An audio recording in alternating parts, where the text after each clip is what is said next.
ચાલો સ્વામિનારાયણ હરે તારીખ આજે 11 જુલાઈ 2024 રોજના અનુક્રમમાં આપણે આ શ્રી રામાનુજાચાર્ય કૃત વ્યાસસૂત્રનું શ્રી ભાષ્ય જે છે તે જોઈ રહ્યા છે.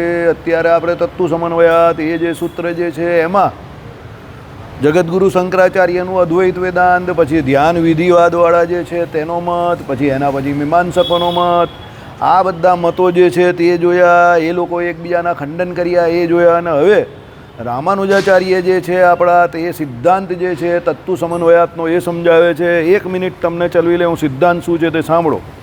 તત્તુ સમન્વયાત, સમન્વય એટલે સમ્યક એટલે સારો અન્વય, સમન્વયાત એટલે શું? સારો અન્વય. અન્વય એટલે સંબંધ. સંબંધ શું છે? પુરુષાર્થ રૂપે અન્વય એટલે પુરુષાર્થ રૂપે સંબંધ એમ અર્થ છે. તો પરમ પુરુષાર્થ રૂપ કોણ છે? તો નિરવધિ નિરતિશય આનંદ સ્વરૂપ એવા બ્રહ્મનો આ શાસ્ત્ર સાથે અભિધેય એટલે સંબંધ, એટલે અન્વય કહેતા સંબંધ છે. શું છે? કોનો કોની જોડે સંબંધ છે? તત્તુ સમન્વયાત્મા સારો શું કહ્યો? સમન્વય એટલે સમ વત્તા અન્વયાત એટલે સમ્યક એટલે સમન્વય એટલે સારો અન્વય. અન્વય એટલે સંબંધ. તો કોનો કોની સાથે? તો નિરવધિશય પછી શું થયું? નિરતિશય આનંદ સ્વરૂપ જે બ્રહ્મ જે છે એનો કોની જોડે સંબંધ? શાસ્ત્ર જોડે સંબંધ.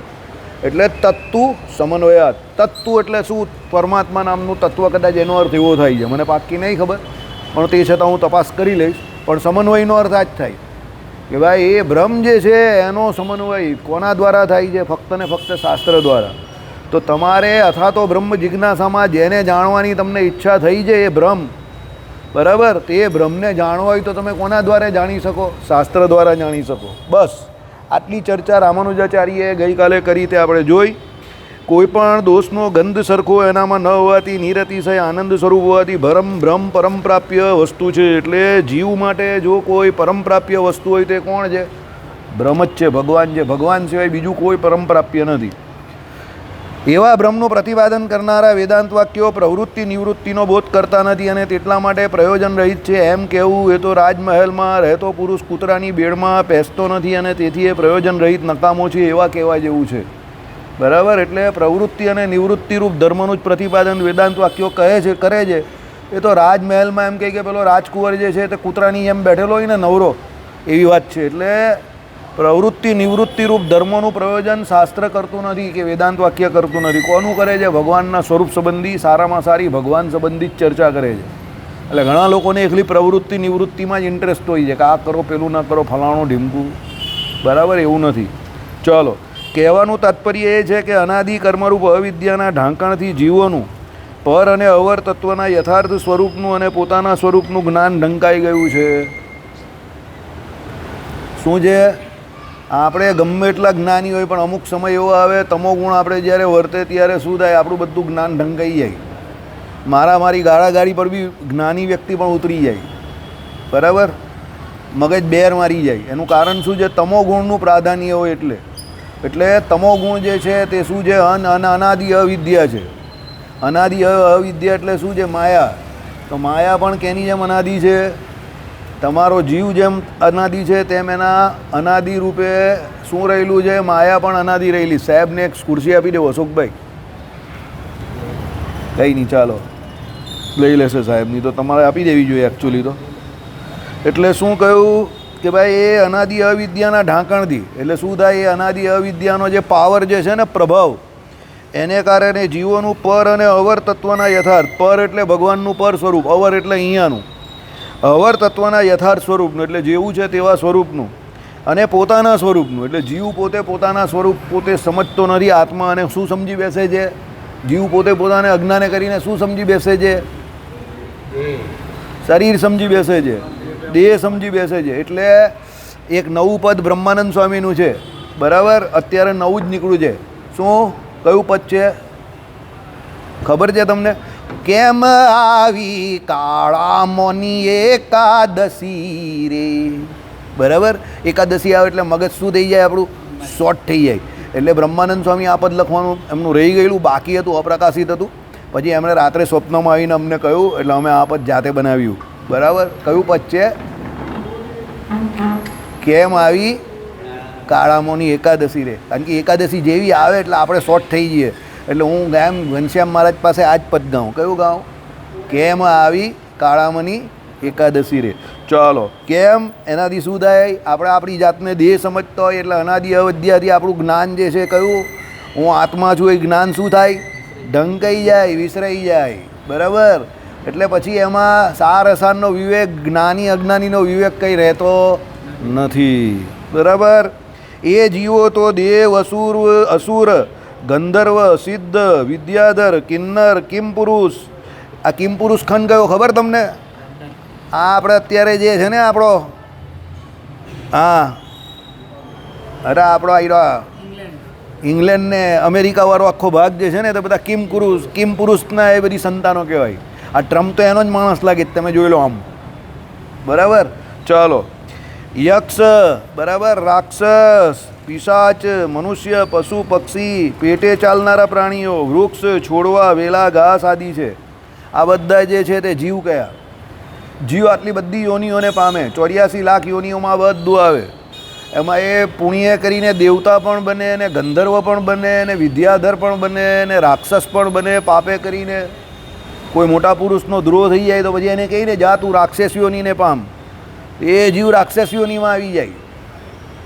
કોઈ મોટા પુરુષનું કંઈક સારું દેખાઈ જાય મોટા પુરુષને તમારામાં, અને જાણે અજાણે કંઈ મોટા પુરુષનું તમારાથી કંઈક સારું થઈ જાય તો મોટા પુરુષ તમને કંઈ પેલા સાધુ પુરુષોએ કહેલું ને, નારદજીના જે માતાજી હતા એમને સેવા કરતા હતા બંને, કે જાઓ તમારું સારું થાય. તો નારદજી બીજા જન્મમાં શું થઈ ગયા? બ્રહ્માજીના માનસ પુત્ર થઈ ગયા, દાસી પુત્રમાંથી. બરાબર? મુનિ નારદની દાસ ન જોતા, અરે નાત ન જોતા, દાસી પુત્ર જગ જાણે રે. બરાબર? પદ છે ને આપણામાં. મુનિ નારદ પહેલાં કોણ હતા? દાસી પુત્ર હતા. પણ મંદિરમાં એક વખત બધા સાધુ સંતો આવ્યા તો એની બાએ અને નારદજીએ બહુ સેવા કરી, અને જે કંઈ એ ત્યાં મંદિરમાં જે કંઈ છેલ્લે વધેલું ઘટેલું હોય એ જમીને જીવતા હતા. તો એ પ્રસાદી રૂપ જે ભગવાનનું અન્ન જે હતું એને કરીને એમની બુદ્ધિમાં સાત્વિકતા આવી, અને પેલા સાધુ પુરુષોના આશીર્વાદ ફરી ગયો. એને કારણે એ દાસીપુત્રમાંથી શું થઈ ગયા? સીધા બ્રહ્માજીના માનસ પુત્ર. એટલે જીવ જે છે એની કેટેગરી બદલાયા કરે. એનું શરીર જે છે તે અલગ અલગ પ્રકારના શરીર એના સુકૃત કે દુષ્કૃતને હિસાબે ધારણ કરે ને એ પ્રમાણે અલગ અલગ લોકમાં જાય. સમજો, અહીંયાથી શું કહ્યું? ભૂલોક, ભુવરલોક, સ્વર્ગલોક, જનલોક, તપલોક, મહરલોક, બરાબર, સત્યલોક સુધી, ઉપર બ્રહ્માજીના લોક સુધી પહોંચી જાય. અને નીચે પણ અતર, વિતર, રસાતર, તળાતર, જે કંઈ તમે કહો એમ કરીને 7 પાતાળ જે કહે ને એ 7 પાતાળમાં પણ પહોંચી જાય જીવ એના કર્મ પ્રમાણે. પાતાળમાં પણ કંઈ ઓછી સમૃદ્ધિ નથી, પાતાળમાં પણ બહુ સમૃદ્ધિ છે. પૃથ્વીલોક કરતાં તો બહુ વધારે સમૃદ્ધિ છે. આપણે તો બધી રીતે વચ્ચેના જ છે. મૃત્યુલોકમાં બધી સમૃદ્ધિ વચ્ચેવાળી, પાતાળલોકમાં પણ બધા બહુ ખતરનાક માણસો રહી છે, રાજા બલી જેવા. સમજો, સ્વર્ગલોકમાં ઉપર ઇન્દ્ર રહી છે, ને છેક ઉપર સૌથી ઉપર બ્રહ્માંડની શરૂઆત થાય ત્યાં બોસ રહી બ્રહ્માંડના. સત્યલોકમાં બ્રહ્માજી રહી. એટલે એ આખા જગતના પિતા કહેવાય આપણા બધાના. બરાબર? એટલે એ સૌના બોસ કહેવાય આપણા બધાના, કારણ કે એમના દ્વારા આખી આ સૃષ્ટિ થાય ને. એટલે આપણા બધાના પરમપિતા કોણ કહેવાય? બ્રહ્માજી કહેવાય. તો બ્રહ્માજીના લોકમાં 14 લોકના બ્રહ્માંડમાં સૌથી વધારે સુખ, કારણ કે એ બોસ ને એટલે સૌથી વધારે સુખ તે બ્રહ્માજીના સત્યલોકમાં. હવે જીવ જે છે તે એના સુકૃતને કારણે ઉપર જાય અને દુષ્કૃતને કારણે ગમે ત્યાં અહીંયા પણ આવે, 84 લાખ જાતની યોનિમાં આવે. અને દુષ્કૃતનું પરિણામ શું હોય તે તો તમારે તમારા ઘરમાં આજુબાજુ જોઈ જ લેવાનું. તમે તમારી ઘરવાળીને કહ્યું કે ભાઈ સેવા કરવા 5 વાગે 4 વાગે રાંદેર મંદિર આવી જજે. તમારા સુકૃત બહુ ઉદય થયા હશે તો એ ખાલી સાંજે 7 વાગે જમવા આવશે, અને તમારા સુકૃત ઉદય ન થયા હશે તો તમને પણ ન જવા દેશે. આ 2 કેટેગરી જ આવે, ત્રીજી કોઈ કેટેગરી નહીં આવે. તમે કહ્યું ત્રીજી કેટેગરી, એ ત્રીજી કેટેગરીમાં સુરતીમાં નહીં આવે કોઈ, કે એ 4 વાગે આવે કે 5 વાગે આવે કે સેવા કરે. આ વાત અહીંયા નહીં, નારગોલમાં પણ સિદ્ધ થઈ ગઈ. લવજીભાઈ બાદશાહ જે અહીંયા 40 વર્ષ સુધી ત્રસ્તી રહ્યા, એમના પત્ની એટલે એમના ઘરવાળા 75 વર્ષની એ માસીની ઉંમર, પગ બેન વળી ગયેલા હતા. એ વાસણ માનતા હતા ત્યાં આટલા મોટા માણસના, અને એની વહુ એ ત્યાં સેવા કરતા હતા. અને આપણા સુરતીના જે બહેનો હતા તે ખાઈ પીને લટક મટક 35-40 વર્ષની જે હોય ત્યાં આમ તેમ લટક મટક કરીને ચાલી જાય. બરાબર? એટલે સેવાનું અંગ જ નથી. એનું કારણ મહાત્માય નહીં જાણતા. ખાલી પેલી પિકનિક પર આવેલા હોય એવી રીતે મંદિરમાં ખાલી, બરાબર, તમને સારું લાગે એટલે 11સને દિવસે વધારે બોલતા નથી, કારણ કે તમારે પાછું ઘરે જવાનું છે. બરાબર? મારે તો કંઈ ટેન્શન છે નહીં. એટલે ઉલકાવા જ આવે. સમજી જાઓ તમે કે ઘરે રસોડું ન કરવું પડે એટલે ઉલકાવા આવે. અમે અહીંયાથી ટ્રેનમાં જતા હતા તો અમારી જોડે જે બીજા ભાઈ હતા ને, હવે અમે કહ્યું કે અમે આવી જવાના છે બુધવારે 4ની ટ્રેનમાં, એટલે 6:15 ઘરે આવી જઈશું. તે કંઈ ના, હું 9ની ટ્રેનમાં આવવા. હું કેમ બીજે સમય પર મંદિરમાં ઉલકાવાનું મળે એટલે ને. તે કંઈ તમને યાર જબરી, મને ખબર હોય કે મંદિરના પનારે પડી જવાનું એટલે ઘરે જઈને રસોઈ નહીં કરવી પડે ને. મેં તારા ઘરના બૈરાઓ પણ આવવાના છે એટલે અહીંયા. તે કહા એ લોકો જ કહ્યું. મને કે તમે લગ્ન નહીં કર્યા, પણ મેં કહું હું 6 વાગે જઈને રસોઈ ભાજી મારી કરીશ, મારા ઠાકોરજીને જમાડીશ અને પછી હું એ જમીશ. પણ તમારા લોકો રસોઈ નહીં કર્યું એટલે તમે મંદિરમાં કે આજુબાજુ આમ તેમ મોડું મારી લેશો અને ઘરે જઈને સૂઈ જશો. બરાબર. એ કહે કે આ કા ગબ્બરસિંહ હવે આપણે આવી ગયા. બરાબર. સાયકોલોજીનો હું પૂર્વજન્મમાં બહુ મોટો સાહેબ હતો.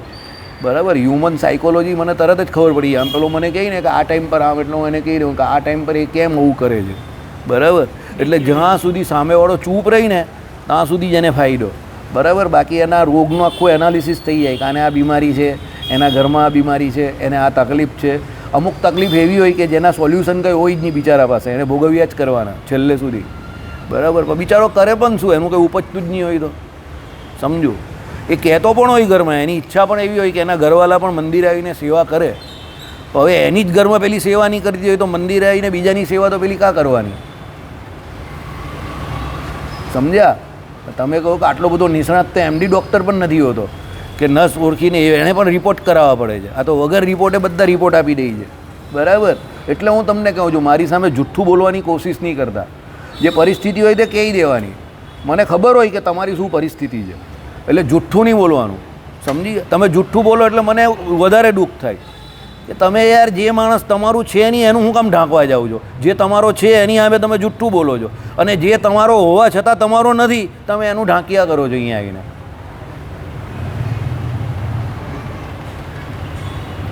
સમજી ગયા? જીગરને એવો બહુ એમ હતો. મેં કહું 10 દિવસ ખાલી એવા કોઈ માણસ શોધી નાખ સુરતમાં જે તને 10 દિવસ સુધી ટિફિન આપે. ઘણાને અહીંયા ખોટું લાગેલું.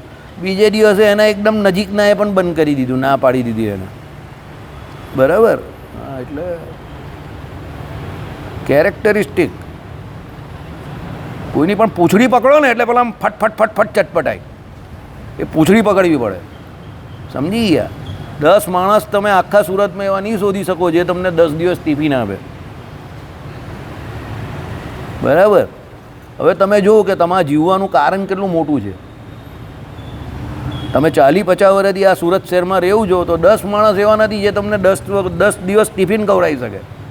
અહીંયા બેઠેલા 80% લોકોની વાત કરું ને, 20% કદાચ જેવા ભાગ્યશાળી હશે કે એને મોકલી આપે. બરાબર. તો તમે 50-60 વર્ષ જે કંઈ સુરત શહેરમાં જીવ્યા ને કાઢ્યા, એમાં હું વઘાર કર્યો તમે અહીંયા આવીને, તો પણ હજુ આપણે વૈરાગ્ય થતો નથી. મારી બાયરી, મારા છોકરા પરણાવવાના બાકી છે, ભણાવવાના બાકી છે, સેટ કરવાના બાકી છે. પછી આપણે એને પૂછીએ તું કેટલો સેટ છે? એટલે કે હું હજુ સેટ થવાનો બાકી જ છું, હું હજુ કોશિશ કરી રહેલો છું. હવે એ સેટ થવા માટે 50 વર્ષે કોશિશ કરી રહેલો છે, એના છોકરાને સેટ કરવાની એને ચિંતા છે બાજુ. છે કે નહીં? કેવી માયા છે ભગવાનની. બરાબર. એટલે હું તમને કહું, ભાગ્યના બળિયા બનો. મુકેશ અંબાણીના છોકરાને, આકાશ અંબાણીને સેટ થવાની કોઈ તકલીફ છે? વન તારાનો અને બ્રાન્ડ એમ્બેસેડર કેવો બનાવી દીધો. બરાબર. સેટ થવાની તકલીફ તમને રહેવી જ નહીં જોઈએ. તમારે સેટ થવું જ નહીં પડે. ભાગ્યના બળિયા બનીને આવવાનું. બરાબર. નહીં તો આખી જિંદગી આ તકલીફ જ રહેશે. આને સેટ કરો, પછી એ સેટ થાય તો કંઈ બીજું સેટ, પેલું એકને ઊભો કરો તો પેલા બેસી જાય ને પેલા ઊભો કરો. બરાબર. છેલ્લે તમે જ કહો કે ભાઈ હું જ સેટ નહીં થયો હજુ. બરાબર. હા, જો અશોકભાઈ કહીને અપસેટ, રોજ અપસેટ જ સર્જાય તમારે ત્યાં. ચાલો. એટલે એ શું છે? માયા છે. આ કંઈ તમને કંઈ તમને લેવા માટે આ કથા નહીં કરી. આજે 11 છે એટલે અમારા પેટમાં અનાજ પડ્યું નથી, એટલે મેં તમને કહું ને, મને આગ લાગેલી છે તો એ આગના જે પણ કંઈ છાંટા બાટા હોય તે તમને આપવા તો પડે ને. થોડા પાસોન. બરાબર. અમી છાંટા, અગ્નિ છાંટા. બરાબર. એટલે 11માં તમારે તૈયાર થઈને જવાનું કે આજે અગ્નિ છાંટા જ આવવાના છે. સમજી ગયા ને? કારણ કે મને અનાજ નહીં મળે એટલે પેલો કહીને ખુદ જલાવું તો ઓરો કોઈ બી જલાવુંગા ને. હા. એટલે તમારે ખુશ થઈ જવાનું. એટલે આ પિશાચની પણ યોની આવે છે ભાઈ. મંદિરોમાં ચોરી કરે, દેવદ્રવ્યની ચોરી કરે, બરાબર, બહુ મોટા પાપ કરે ને તો ભાઈ પિશાચની યોની પ્રાપ્ત થાય. બરાબર. કોઠારી બંધારીને પૂજારી છે નરકના અધિકારી. કોણ કહી ગયું? નિષ્કુળાનંદ સ્વામી. હું નહીં કહેતો. 3 નામ કે ભંડારી છે નરકના અધિકારી. હું નહીં કહી ગયો, મારી સામે નહીં જોતા, નિષ્કુળાનંદ સ્વામી કહી ગયા છે, સમજ્યા? પછી સારંગપુરની સભા જે છે ને, તે સારંગપુરની સભામાં 80% છગન મગન જ આવે છે. આપણા જ માણસ હોય. આ તો છગન, આ તો પેલો મગન, આ તો અહીંયા આપણાવાળા જ આવે. હનુમાનજી કહીને તને તો હું સારી રીતે ઓળખું, બહુ અવળા ધંધા કર્યા. કંઠી પહેરીને અવળા ધંધા કરે ને તો પછી એવું થાય. કારણ કે કંઠી પહેરે, અવળા ધંધા કરે, ભગવાનની આજ્ઞા પાળે નહીં, એટલે ભગવાન તો લઈ નહીં જાય, સમજો? તો પછી લઈ કોણ જાય? વાંચી લેજો સારંગપુરના વચનામૃતમાં ને એમાં, બરાબર?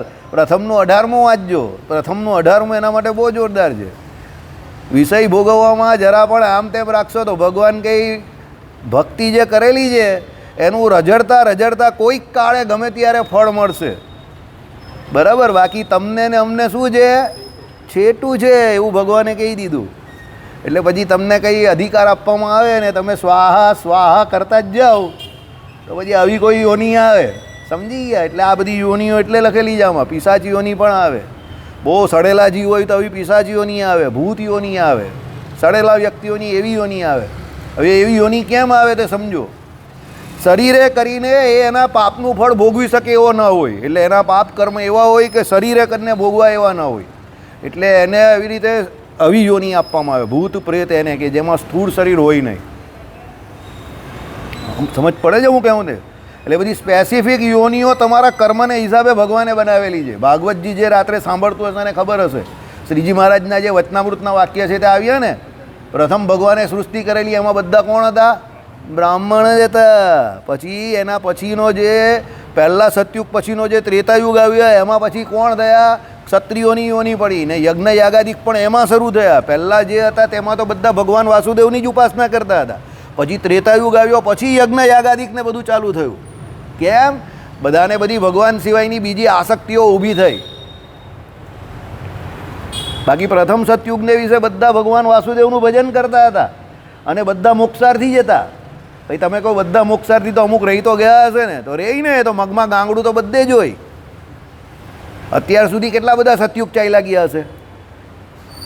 28 29મી ચોકડી તો અત્યારની આ કલ્પની ચાલે છે, બરાબર છે? તો કેટલા 28 તો આના જ ચાલ્યા ગયા, તો એની આગળ તો કેટલા બધા ચાલ્યા ગયા. ભાગવતજી વાંચજો પહેલેથી ખબર પડશે કેટલા કલ્પોને મનવંતરોને બધું કેટલું. આ 7મો ચાલે છે, બરાબર છે? હવે સમજો તો એમાં કેટલા બધા સતયુગ આવ્યા, કેટલી બધી ચોકડીઓ ગઈ. તો એ બધા સતયુગમાં આપણે હતા તો ખરા જ ને. કોઈ જગ્યા પર કૂતરા, બિલાડા, હાથી, ઘોડા, ગમે તે યોનીમાં તો હતા જ ને. તો સતયુગ હતો તો સતયુગમાં તો બધાની વૃત્તિ સારી હોય ને, તેમાં આપણું કલ્યાણ થયું નહીં. મનીષભાઈ, સતયુગમાં આપણે ફરીને આવેલા છે, એટલે વાંક કોઈ દિવસ યુગનો કાઢવો નહીં. એ યુગોમાં પણ આસુરી તત્વો હતા, સમજો. અને આ યુગમાં પણ ભગવાનનો ભક્ત ભજન કરીને ભગવાનના ધામમાં જઈ શકે છે. એ જીવની પોતાની કેપેસિટી ઉપર આધાર છે. મહારાજે શું કહ્યું? યુગ અંદર અને બહાર બેઉ વર્તે છે. બહાર તમે જેવા યુગનું એટલે જેવા વ્યક્તિઓનો સંગ કરો એવો અંદર યુગ વર્તે. બહાર સાધુ સંતોનો ને આ સત્પુરુષોનો ને એનો સત્શાસ્ત્રનો તમે સત્સંગ કરો, અંદર સતયુગ વર્તે. અને બહાર હમણાં તમે ચાલ્યા જાઓ, ઘરે જાઓ ને ઘરે ટીવી ઉપર પિક્ચર મૂકી દે, ગાયન મૂકી દે, એટલે 11નો દાડો હોય તો પણ તમારો ફેલ થઈ જાય. અંદર કળિયુગ ચાલુ થઈ જાય. તું ચીઝ બળીએ મસ્ત મસ્ત, સમજી ગયા? તમને બી થાય 2 ઠુંકા મારી દેવા દે, મજા જ. એટલે બહાર કળિયુગ એટલે અંદર કળિયુગ થઈ ગયો ને, સમજો. અંદર ને બહાર એટલે ભગવાને એમ કહ્યું છે કે બહાર જે એટલે શું છે? રૂડા દેશકાળને સેવવા. મહારાજે આજ્ઞા કરીને દેશકાળ બગડે તો શું કરવાનું? ત્યાંથી એકી જાઉં, બેકી જાઉં, ઘંટ પડે તો ભાગી જાઉં. હું મારા સાહેબને પહેલાં જ કહેતો હતો, ભાગવામાં આપણે એક્સપર્ટ પહેલેથી જ, સમજી ગયા? તને કંઈ થાય તો હું બેઠેલો જ છું, ઊભા થવાનું જ નહીં, સીધા ભાગી જ જવાનું. મહારાજની આજ્ઞા શું છે? દેશકાળ બગડે તો એ દેશકાળને છોડીને ભાગી જવાનું. પોતાના વતનનું ગામ હોય તો પણ છોડીને ભાગી જવાનું. કેમ? દેશકાળ ખરાબ હોય તો પછી તમારાથી ભજન થાય નહીં. અત્યારે ઈરાનમાં બેઠેલો હોય, અલ ખદીનું, અલ મદીનું, અલ જબીનું, અલ કતીનું એમ કરતો હોય ને બાજુમાં જ સીધો શું આવી જાય? સીતાફળ આવી જાય. તમને થાય કે 11 છે, સીતાફળ સારું છે, તમે આમ કરીને ખોલવા જાઓ, તમે દેખાવ જ નહીં, સીતાફળ ફૂટે ભમ દઈને. 40 જણા ચાલ્યા ગયા એ દિવસે ખોમેનીની જોડે જ. હમણાં બિચારાનો સંસ્કાર કર્યો એ લોકની રીતે સંસ્કાર, આપણી રીતે નહીં. જો કે એનો સંસ્કાર તો ઓલરેડી ટ્રમ્પે કરી જ નાખેલો પહેલેથી, બરાબર. આ લોકોએ જે કંઈ કરવાનું હતું તે વધેલું ઘટેલું જે કંઈ કરવાનું હતું તે કર્યું, બરાબર. હવે એવી જગ્યા પર તમને મૂકી દે, ભાઈ તમને કંઈક આજે 11 છે, ભજન કરવાનું છે, બરાબર. પછી ઉપરથી સાયરન વાગે, જોરમાં કરતું સાયરન વાગે એટલે તમે ભાગમ ભાગે ભાગા, ભજન થઈ ગયું ને તમારું. એટલે દેશકાળ અત્યારે બહુ રૂડો છે. કાલે જે હરિભગત મારી જોડે હરિકૃષ્ણ મહારાજ પાસે વાત કરતા હતા કે ભગત અત્યારે દેશકાળ ભજન કરવા માટે બહુ સારો છે. મેં કહું તમારી વાત બહુ સાચી. એમ કે મોબાઈલની સ્વિચ દબાવો એટલે 6 ધામના દર્શન થઈ જાય, સમજો. 200 વર્ષ પહેલાં પણ એટલો સારો દેશકાળ નહીં હતો. આ લોકોને પૂછજો, જે બહારથી આવેલા છે એને પૂછજો, સુરતને નહીં પૂછતા. સુરતમાં તો બધું શાંત જ છે પહેલેથી, બરાબર. આપણે એમ કહીએ કે ભાઈ આપણા રાજા મહારાજાઓ, બધા રાજા મહારાજાઓ આપણા બી બધા એવા જ હતા, કંઈ બોલવામાં મજા નથી. એ પેલા સતયુગ ને કળિયુગ જેવું જ છે. અત્યારે આ લોકો એવા જ તો 200 વર્ષ પહેલાંના કંઈ બહુ સારા હતા, તો પછી અંગ્રેજોને મોગલો આપણી પર રાજ કેમ કરે? એટલે એ બધા સ્વાર્થીને એવા જ હતા, પ્રજાનું લોહી ચૂસનારા જ હતા. એકચ્યુઅલી જોવા જાય તો અત્યારનો સમય બહુ બેસ્ટ છે. તમારે મંદિરે આવવું હોય તો કોઈ જગ્યા પર કોઈ રિપોર્ટ લખાવવા કે તમારી હાજરી પુરાવા જવું નહીં પડે. તમારે કોઈ જજિયા વેરો આપવાનો નથી હોતો. પહેલાં તો તમે તીર્થ દર્શને જાઓ તો જજિયા વેરો આપવો પડતો હતો 15મી 16મી સદી સુધી. તો આ સમય બહુ ઉત્તમ છે. તમે સવારથી આવીને અહીંયા બેસી જાઓ બોસની જેમ, ટોસ કા બોસ. સવાર પર એટલે ઘરે આમ ટોસ ઉચારે બોસ, ઠામ મળે ને સીધો સિક્કો પડે એટલે લઈને અહીંયા 5 આરતી કરીને ભજન કરીને જાય. કોઈ ફી કે કોઈ ચાર્જ ભરવાનો છે? એસી ચાલે કે પંખો ચાલે કે પ્રદક્ષિણા કરે કે દંડવત કરે, ઘરે જમવા જ જાય. કોઈ પૂછવાવાળું છે? હવે વિચાર કરો, 500 વર્ષ પહેલાં બોસે આવી રીતે જ જો આખો દિવસ મંદિરે બેસવાનો હોય તો બેસી શકતા હોય? પરિસ્થિતિ કેવી હતી? પેલો પાછળ સૈનિક જ લગાવી દે કે ભાઈ આટલો સમય આ એક જગ્યા પર રહીને કરે શું છે, આની તપાસ કરતો તું. સમજ્યા મારી વાત? એટલે અત્યારે સમય બહુ ઉત્તમ છે. અત્યારનો સમય ચૂકતા નહીં, બરાબર. જો આવી ગયો આપણો ખાસ મિત્ર, બરાબર. હા, જો આ પેલી કેટેગરીવાળો જ છે, પૂર્વે મંદિરમાં જ હતો અને બધું જ્ઞાન છે, બરાબર. પણ કોઈ તમારા મારા જેવા હતા ને એનો કંઈ ફટકાર લાગી ગયો બિચારાને, એટલે બધું જાણીને પણ અત્યારે જે કરવાનું જ તે કરી શકતો નથી. એટલે કહું કે ભાઈ કોઈનો દ્રોહ ન કરવો, બધાને રાજી રાખવા. ન સમજ પડે તો ભાઈ જય સ્વામિનારાયણ, પણ કોઈનો દ્રોહ ન કરવો, કોઈની છેડતી ન કરવી, સમજો. કોઈની વીકનેસ હોય કે કોઈ બિચારો માનસિક કે શારીરિક રીતે કોઈ ખોડ ખાપણવાળો હોય તો એ રીતે એને બોલાવવો નહીં. એને ખોટું લાગે, એને વસમું લાગે, એનાથી એ કુરાજી થઈ જાય. તો એને કુરાજી કરવાનો શું ફાયદો? હા, તમારી યારી દોસ્તી હોય ને મસ્તી મજાક કરો એ અલગ વાત છે, પણ કોઈને ખોટું લાગે, ખોડ ખાપણ પણ કોઈની એવી મસ્તી મજાક ના કરવી. નહીં તો ભગવાને વચનામૃતમાં કહ્યું ને, એને કોઈનો ફિટકાર, એને કોઈનો સાપ લાગી ગયો છે, એ આ કહેવાય. બધી ખબર છે એને, સમજો. કયો વાર દીકરા છે? આજે કયો વાર છે? આજે કઈ તિથિ છે? આજે 11 છે કે 12 છે? છે ને ખબર? હા. કાલે કયો વાર દીકરા? હતો શુક્રવાર. ને આવતીકાલે કયો વાર? શનિવાર પછી કયો વાર? રવિવાર. સમજી ગયા ને?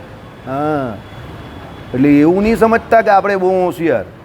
હું તમને વારંવાર કહું છું, તમે જે જગ્યા પર અત્યારે બેઠેલા છે એમાં તમારી હોશિયારી જવાબદાર નથી, યાદ રાખજો. જો હોશિયારી આને પણ આપેલી જ ભગવાને. તમારા કર્મો જવાબદાર છે, યાદ રાખજો. કડવી વાત છે પણ એકદમ સાચી વાત છે, એને બધી ખબર છે. એને હરિપ્રકાશ શાસ્ત્રી ઊભા થાય પછી એને પગે લાગવાની બી સૂચ છે. જ્યાં સુધી હરિપ્રકાશ શાસ્ત્રી ઊભા નહીં થાય આ માણસ પગે લાગવા નહીં જાય.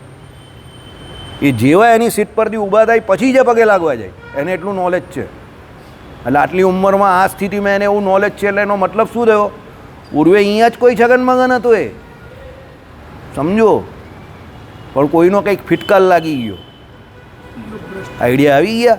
એટલે કે હું કોઈને છેડવાનો નહીં, જે એનું કામ કરતા હોય એને કરવા દેવાનું, બરાબર. ચાલો હવે એટલે શું કહ્યું કે આ બધા ઉપરના જે કયા તે બધા પશુ પક્ષીઓને આ બધા જીવ છે ને પછી અહીંયા જે વૃક્ષ છે, છોડવા જે છે તે, ઘાસ છે તે, પહેલાં ઉપર જે કયા ને તે બધા કેવા છે? જંગમ છે. બધા હરતા ફરતા હોય ને આપણા જેવા જે હોય તે પશુ પક્ષી મનુષ્યો. આ છે નીચે જે વૃક્ષ છે, છોડવા છે, વેલા છે, ઘાસ છે, આ બધા શું છે? સ્થાવર છે. પણ જીવ તો એમાં પણ છે. જે વિજ્ઞાનના સ્ટુડન્ટ હશે એને તો ખબર જ હશે કે જીવ એમાં પણ છે, ઘાસ છે એમાં. મહારાજે વચનામૃતમાં શું કહ્યું? ભાઈ અમે નાના હતા ત્યારે વન વિચરણ કરતા હતા ત્યારે એમ કહે કે પેલા એની સાધુઓની જમાતમાં ચાલતા હતા તો પેલા એ તરવાર કાઢીને અમને દેકારો કર્યો. શું કહ્યું કે આ એમ કહે કે તૃણ તોડો, તો ભગવાને કહ્યું કે નહીં, અમે ત્યાગીના ધર્મમાં છે, પરમહંસના ધર્મમાં છે, અમે તો તણખલું માત્ર પણ તોડતા નથી, કારણ કે અમને ખબર છે કે આની અંદર શું રહેલો છે? જીવ રહેલો છે. શ્રીજી મહારાજના શબ્દો વચનામૃતના. એટલે નાના સરખા જે કોઈ તણખલા હોય કે ઘાસ હોય કે વૃક્ષ હોય, ભગવાનની શિક્ષાપત્રી વાંચો. મળમૂત્ર કરવાની એની ઉપર ના પાડી, એને તોડવાની પણ ના પાડી, એનો બગાડ કરવાની પણ ના પાડી. રસ્તેથી જતા હોય ને કંઈ એવું વચ્ચે આવે તો એને આમથી તેમથી નીકળી જવું. જાણી જોઈને ઘણા લોકો એની પર પગ મૂકે, એને ચાપે. પ્રકૃતિને તમે કોઈ પણ રીતે એનો વિકાસ નહીં કરી શકતા તો એને સ્પોઇલ શું કામ કરો? પ્રકૃતિ ભગવાનની છે, સમજો. અને એ પ્રકૃતિ ભગવાને તમારા માટે બનાવેલી છે કે જીવ અહીંયા શાંતિથી એનું જીવન જીવી શકે. તમે પ્રકૃતિને શું કામ ચેડા કરીને બગાડો છો? બરાબર. પ્રકૃતિ ભગવાને આપણા આવ્યા પહેલાં પ્રકૃતિ અહીંયા બનાવેલી જ ભગવાને, કે ભાઈ આપણે અહીંયા આવીએ તો આપણા માટે જીવ જે છે તેને રહેવા માટે અહીંયા જે કોઈ આ બધા પશુ પક્ષી હોય તો એના માટે શું હોય? ઘાસચારો જોઈએ. તો એના માટે ઘાસચારો છે. આપણા માટે શું છે? અનાજ. તો અનાજની વ્યવસ્થા ભગવાને પહેલેથી કરી દીધી ને, સમજો. માણસે કંઈ કર્યું નથી. માણસ તો બધું એને મોડિફાઈડ કર્યા કરે છે. ભગવાને ઓરિજિનલી બધું કરી જ દીધું છે. માણસ એક કામ કરે છે, જે સારું એને બગાડે. ઓર્ગેનિક હોય અને ઇનઓર્ગેનિક કરે એ માણસ. સાહેબને વધારે પૂછી લેજો. બાકી ભગવાને બધું ઓર્ગેનિક આપેલું જ તમને, ઓરિજિનલ. બરાબર. માણસ તો ઓર્ગેનિકના નામમાં લૂંટફાટ કરે છે, ઓર્ગેનિક કંઈ હોતું નથી. સમજી ગયા? ચાલો. એટલે પછી શું કહ્યું કે ભાઈ વળી દરેકને માટે ધારણ અને પોષણ કરનારા તથા ભોગવવાના તે પદાર્થો નક્કી થયેલા છે. જો આવી ગયું ને, સત્સંગમાં ભગવાન પ્રત્યક્ષ બિરાજમાન છે. હું તો આમ જ બોલતો હતો. એકચ્યુઅલી જોવા જાય તો મેં મારા મગજની ઉપજથી એ વાત કરેલી, પણ ભગવાને આમાં ચોખવટ કરી જ દીધી છે. શું લખ્યું? વળી દરેકને માટે, એટલે આપણા બધા માટે, આ જેટલા જીવ છે બધા માટે શું છે? ધારણ પોષણ. ભાઈ એનું ધારણ કેવી રીતે કરવું, એનું પોષણ કેવી રીતે થાય, એના માટે શું છે? અને ભોગવવાના તે પદાર્થો નક્કી થયેલા છે. સમજો. ઉંદર છે તો બિલાડી છે, બિલાડી છે તો કૂતરો છે, કૂતરો છે તો રીંછ છે, રીંછ છે તો પછી વાઘસી છે. એ પ્રમાણે છે બધા એકબીજાની આગળ. અને સસલા છે, બીજા જે કોઈ છે એના માટે શું છે? ઘાસપૂસ છે. સમજો. આપણા માટે શું છે? અનાજ છે. એટલે માણસ જે છે તે વેજીટેરિયન છે. જે લોકો ખોબેથી પાણી પીતા હોય એ બધા વેજીટેરિયન છે. જે જીવાથી પાણી પીતા હોય એ બધા શું છે? નોન વેજીટેરિયન છે. વાઘસી હોય તો જીવાથી પાણી પીએ, જીભથી આમ આમ કરીને. આપણે લોકો ખોબાથી પાણી પીએ, જીભથી નહીં પીતા. તો જે ખોબાથી પાણી પીએ તે બધા કેવા છે? વેજીટેરિયન છે. શાકભાજી ખાવાનું આપણે. એટલે જે માણસ શાકભાજી નથી ખાતા અને નોનવેજ ખાય છે એ બહુ મોટો અપરાધ છે, પ્રકૃતિની વિરુદ્ધ કામ કરે છે. બીજી વાત, જે નોન વેજીટેરિયન પ્રાણીઓ છે એના આંતરડા બહુ નાના હોય છે. સમજો. બહુ નાના હોય. કેમ? કારણ કે નોનવેજ પચાવવું બહુ અઘરું હોય, એટલે ફટાક દઈને નીકળી જાય. અને જે વેજીટેરિયન પ્રાણી છે એના આંતરડા બહુ મોટા હોય. આપણા આંતરડા બહુ મોટા છે. બરાબર. એટલે કહેવાનું તાત્પર્ય આપણે ફૂલ્લી જે છે તે વેજીટેરિયન છે. માણસને ભગવાને વેજીટેરિયન બનાવેલો છે, એ કેટેગરીમાં છે. કારણ કે આમાં જે આ નક્કી થયેલા છે એવું કહ્યું ને, તેની વાત છે. ચાલો. વળી કેટલાક મુક્ત જીવો પણ છે. અમુક મુક્તો છે તે જે કોઈ દિવસ અહીંયા આવતા જ નથી. ગરુડજી છે, વિશ્વક્સેનજી છે, નંદજી છે, સુનંદજી છે, આ બધા અક્ષરધામમાં જ રહી છે. આ બધા મુક્ત છે, એ કોઈ માથાકૂટમાં પડતા નથી. તથા પરબ્રહ્મ પોતે છે. અને આ બધાના ટોસકા બોસ કોણ છે? એટલે પોતે ભગવાન. એ સર્વેનો સરખી રીતે અનુભવ સંભવે છે. મુક્તાનામ સ્વસ્ય ચ અવિશેષણ અનુભવ સંભવે, એવું આ ભાષાંતર કર્યું છે. તાત્પર્ય કે પૂર્વોક્ત સગળા પદાર્થોનો અનુભવ સંભવે છે, પણ બ્રહ્મ સિવાય કોઈ પણ અનુભવ એટલે સપ્રયોજન એટલે પરમ પુરુષાર્થ નથી. બધાનો અનુભવ થાય તમને. ઠંડા પાણીમાં ઠંડો, ગરમ પાણીમાં એ ગુલાબનો અનુભવ થાય, કમળનો અનુભવ થાય. પ્રકૃતિમાં જે છે તે બધાનો તમને અનુભવ થાય. પણ અનંતકોટી બ્રહ્માંડમાં ભગવાન જેવો અનુભવ કોઈનો નથી. ભગવાન શ્રી કૃષ્ણ ભાગવતજી શું કહે છે? ભાઈ જે હતી તે પેલી બધી શું કહે? અમે નારાયણનો કોઈ દિવસ પુરુષ રૂપે સ્પર્શ કર્યો નથી. એટલે બ્રહ્માજીએ શું વરદાન આપ્યું? જાઓ, તમને નારાયણ આ વખતે પુરુષ રૂપે પ્રાપ્ત થશે. એટલે એ બધી 16,000 પેલી જે રાણીઓ હતી ને એ બધી ભગવાનની સ્ત્રી બનીને આવેલી. કારણ કે નારાયણ સિવાય બધા પુરુષોનો એમણે સ્પર્શ કરેલો હતો, પણ નારાયણનો ન કરેલો. એટલે તપ કર્યું એટલે બ્રહ્માજીએ વરદાન આપ્યું, જાઓ નારાયણ તમારા પતિ થશે. તો ભાઈ નારાયણ એમના પતિ થયા ને. એટલે અનુભવ કોનો છે? સહપ્રયોજન પરમ પુરુષાર્થ નથી. ડૉક્ટર થીબો આ વાક્યનો અર્થ જુદો જ સમજે છે. પરબ્રહ્મને મુક્ત આત્માઓ એ પોતાથી જુદું નથી એમ જાણે છે. ચાલો આ બહુ મોટું છે, કાલે ચલાવશું, ટેકનિકલ છે થોડુંક. શ્રીપતિમ શ્રીધરમ સર્વદેવેશ્વરમ ભક્ત